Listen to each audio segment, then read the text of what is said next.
So, on today's video, even while it's snowy, cold, pretty miserable in Poland, I'm going to take you back to my trip to Lublin last September, which was gloriously sunny on the first day, tipping it down with rain on the second. But I hope you enjoy exploring this wonderful place with me. It's a very old city in Poland with a lot of rich history, and it's a tremendous place to visit. So I hope you enjoy.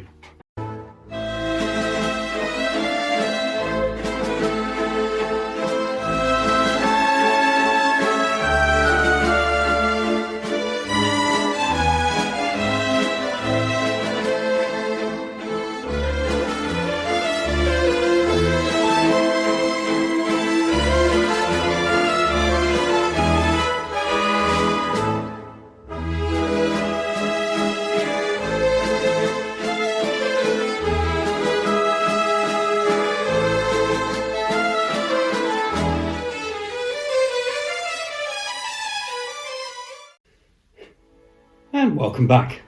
So, as I said, on today's video, I am going to be showing you around Lublin. Now, Lublin is on the very kind of east of the country, and it's actually one of the older places in Poland. In fact, the settlement there originally started out, around about the sort of 6th, 7th century AD.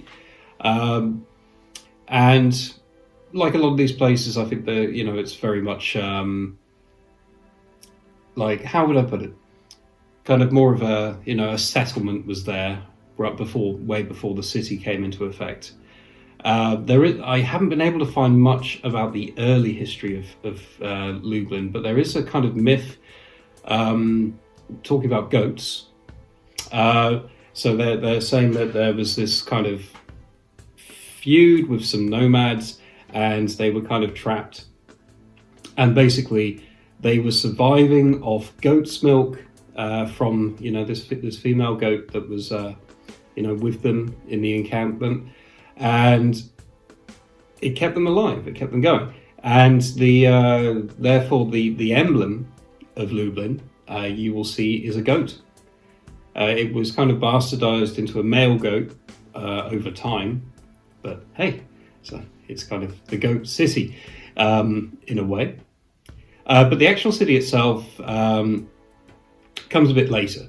So the first kind of mention of Lublin, or a very similar name to Lublin, actually came in 1198. But it didn't have its proper name appear in the texts until about 1228. So again, still pretty old city. I mean, when you look at like the early maps of Poland, Lublin is always there. So it's definitely a long-standing place. It's kind of considered to be part of what is known as Lesser Poland, which kind of incorporates the east and the south primarily. But you wouldn't guess that when you were there. Before I went, I had a couple of friends, both from there, and one of them was like, "Oh yeah, you've got to see this, you've got to see that, oh, you've got to go there." And I had a nice list of places, like, yes, sweet. And then my other friend was like, "Why are you going there? It's a terrible place, it's tiny, there's nothing to do." And it's like, so I didn't know what to think, but very much I'm like, okay, go in with an open mind, let's see what we find. Okay, so traditionally it's been very much a trade route. So this is how the town became, so established, because it's on a very strong route between, Vilnius in Lithuania and Krakow. And actually, Lublin was the site of the signing of the Union in Poland before the Polish-Lithuanian Commonwealth. So it has that major connection in history there. And unfortunately, it was kind of destroyed a few times in history, but notably in the 17th century, the Cossacks and the Swedes came in and they sacked the place, caused a lot of damage, destroyed a lot of the buildings. So there's had to be a lot of reconstruction. But also over time, as hopefully you'll know by now if you've been watching my channel, Poland is always being taken over by one country or another, hopefully none while I'm living here. But so it's belonged to Russia, it's belonged to Austria, it's belonged to Germany at various points in its history. So it's got quite a cultural mix, you would say. And actually, I've been able to find that Lublin was the capital of Poland a couple of times, only temporarily, like maybe a few months at a time. But one of these was in 1918, after the First World War. And the next time was in 1944, after the Second World War. So it's kind of been the backup capital of Poland, which may come as a surprise to some of you. And it has a very rich Jewish history as well. It was actually one of the largest centres for Jews within Poland for a long time. And it was a centre of scholarly work. So it actually had the nickname the Jewish Oxford, which is kind of ironic for me. So yeah, and it's also been called the Jerusalem of Poland. And it was like a major cultural centre, and there are a lot of Jews kind of flooding into this country from the 14th century and, inhabiting for many hundreds of years. Sadly, of course, that came to an end. Do you want to guess when? Yeah, Second World War. So basically, from what I've read, the Nazis basically exterminated virtually every single Jewish resident in this city. And in fact, you have a number of concentration camps in the area, but there's one just outside the city called Majdanek. So very similar to kind of Auschwitz and Birkenau. Sadly, I didn't get to visit Majdanek when I was there, partly because I couldn't find the bus that took me there. And then I found out later that even though Uber doesn't work in Lublin, Bolt does. So this is definitely one for me to make a return visit to one day. And admittedly, during this video, I'm going to try and talk about the places I've seen. There were a few I couldn't get to, though, purely because COVID had them closed. There were all kinds of underground passages, which are a big tourist attraction, which were not available. And a few towers you could go up, which were not available. COVID makes visiting places so painful sometimes. So I have a lot of reasons to go back to this city, but also there are a lot of neighbouring cities like Zamość, for example, or Sandomierz, which are nearby. So again, a good reason to go back there to use as a staging ground for more of my adventures. So you've got, a couple of Jewish cemeteries there, the old and the new. But these ones, unfortunately, I didn't do enough research. You have to book an appointment. And from what I've seen, you have to go to the tourist office and basically book somebody to show you around. Because when I got to the gates, they were quite firmly locked and I wasn't really willing to vault over them for the sake of this video. I'm not that crazy. No, I'm not that crazy. But okay, so if you go to Lublin, what would you expect to see? So, unfortunately, the first thing that pops into my mind is construction. There is a lot of restoration going on. So, you've got, the big castle in Zamek in Lublin, and yeah, so that had all of this kind of, restoration work being done over the front. So unfortunately that will be reflected in my videos, so you don't quite see the full glory of this place. And this is like a 12th, 13th century castle. It's been restored numerous times. But when you go in there, you have access to the Gothic Chapel of the Holy Trinity. Unfortunately, I wasn't able to visit that when I went last time.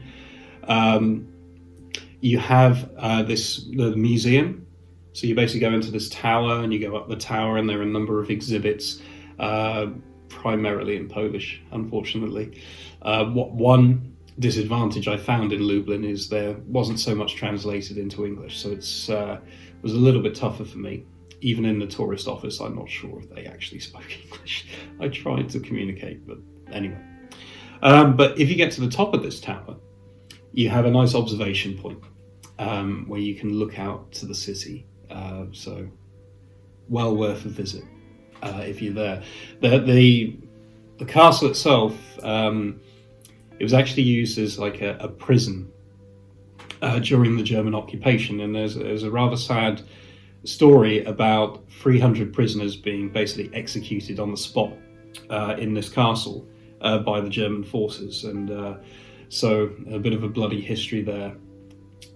But sadly, you'd be hard pressed to find places in Poland that don't have some kind of depressing history based on the Nazi occupation, or even the numerous occupations that have gone on in its history. But okay, so you have the castle, and of course this is one of the main things you'll see. It's on a big hill, there are these big stone lions out the front. It's quite a dramatic sight, really, compared to the city. And then pretty much straight across from there, you have the old town. Now, of course, the old town will be the major place where tourists will go. There are a lot of kind of winding streets in a kind of weird sort of circular pattern. One thing that one of my friends suggested was make sure to kind of explore as much as you can going down those streets, because you find little things here and there, and it really kind of has this strong kind of atmosphere to it. And of course, you get to the main square in the middle, and you have, what do you expect? A lot of cool statues. You have the nicely coloured buildings, which are characteristic of Poland. You have restaurants and bars, a lot of market stalls, and this is where I tried a local dish.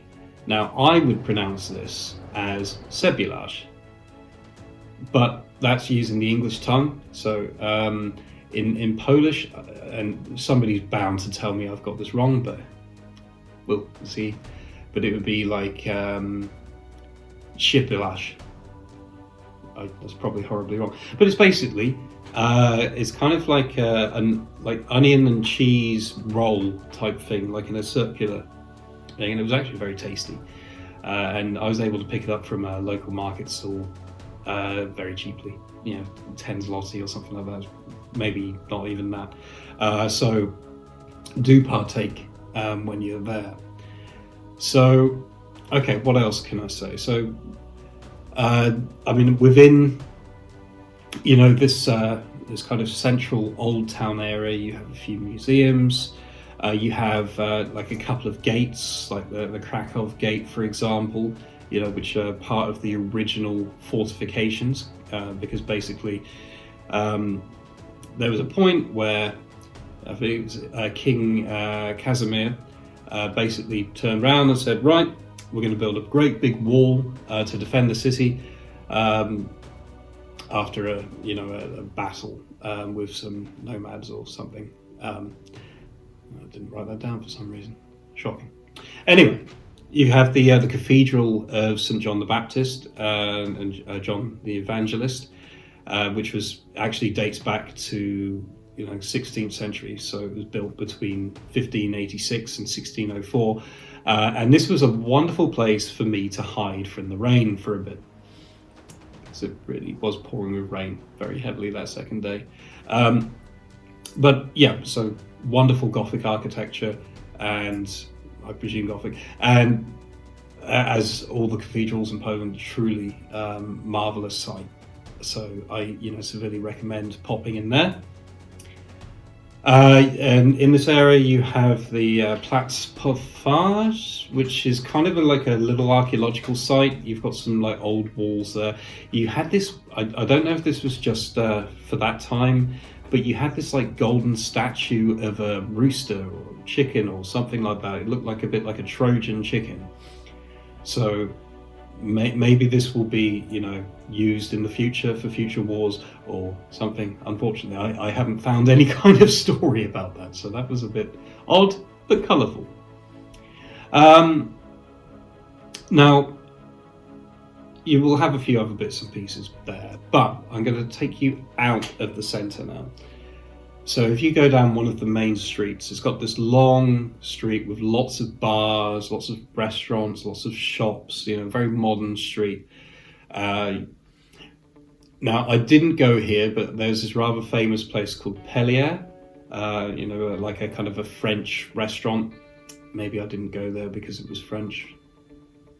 Maybe. Or maybe I just wasn't looking for something too fancy in the end. But I found a nice bar, had some beer, got chatting to the bartender there, who was very friendly. This is the thing, even in these places where not a lot of people speak English, normally in the restaurants and the bars you're fine, which is reassuring. And if you keep going down this street, you get to a few things. So for one thing, there's this big multimedia fountain. And this is really cool because if you go there at night, I think around 9 p.m. or something like that, once it's dark, depending on the time of year, I guess, there's this wonderful laser show that goes on with the fountain. I mean, you have it here in Warsaw. I've seen it in Wrocław. I think a lot of places in Poland, they have these fountains with these laser shows. I mean, despite the fact that it's like in Polish and stuff, it's still really cool to see. And, so I spent a bit of time watching that. You have a series of monuments in this area as well, because this is, it's Litovsky.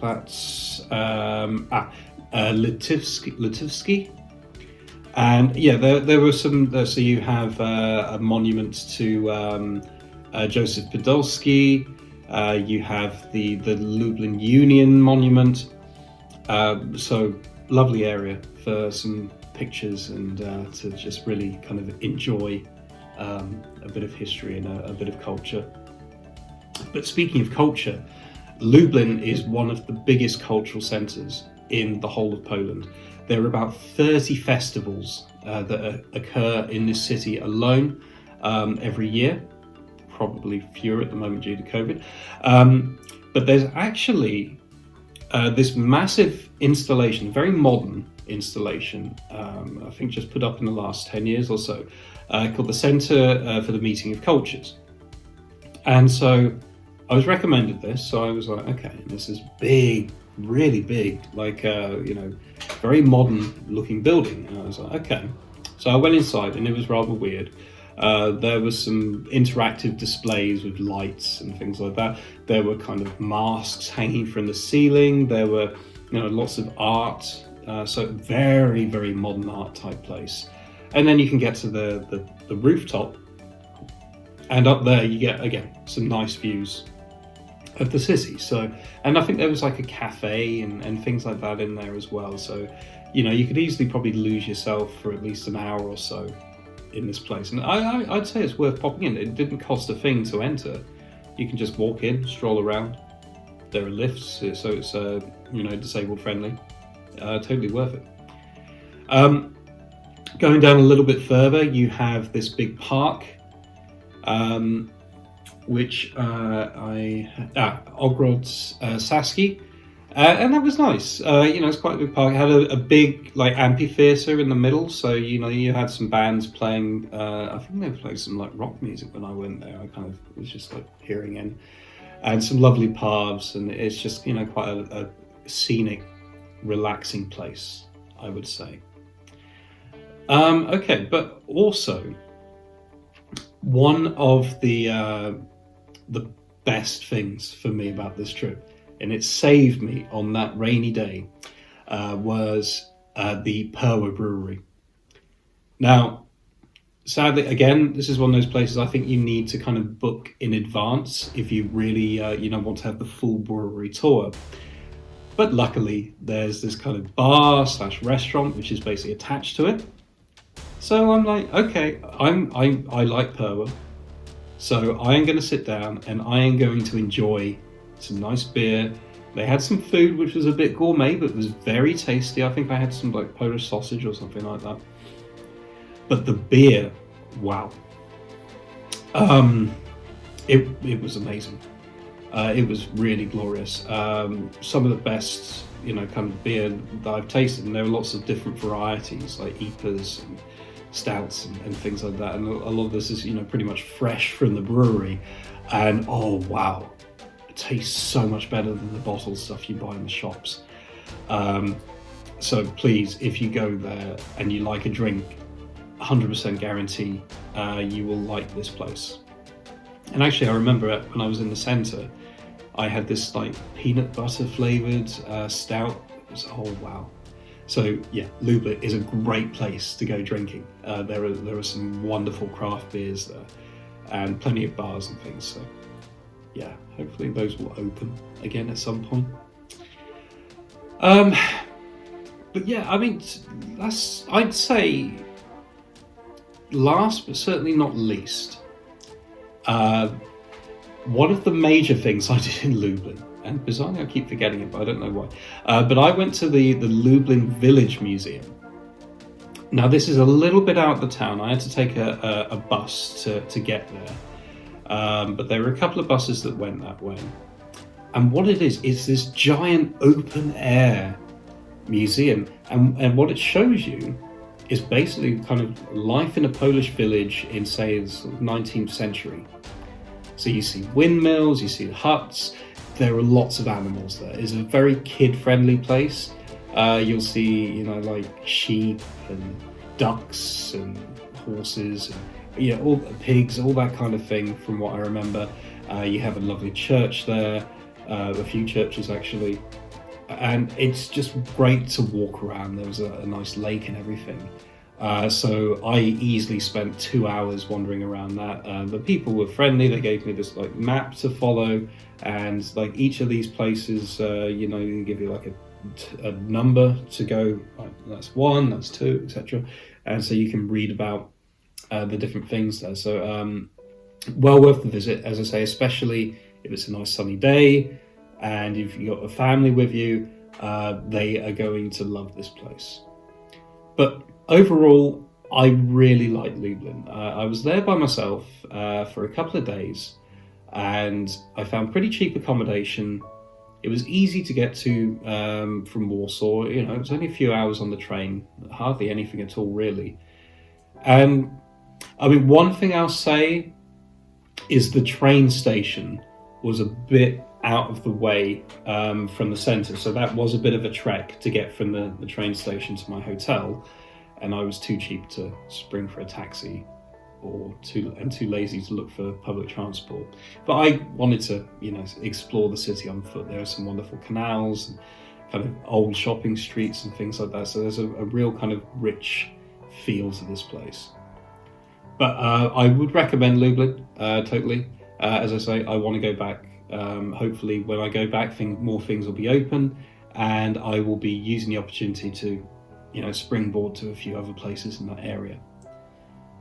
But there you go. So there's Lublin, a video which I've been meaning to produce for ages and always procrastinated on. But if you've enjoyed this video, please give it a like. It really does help in search results. And if you would like to see more of my content and learn more about Poland as time goes by, then feel free to subscribe to my channel. I have been Brit in Poland, and I shall see you again soon. Thank you very much for watching.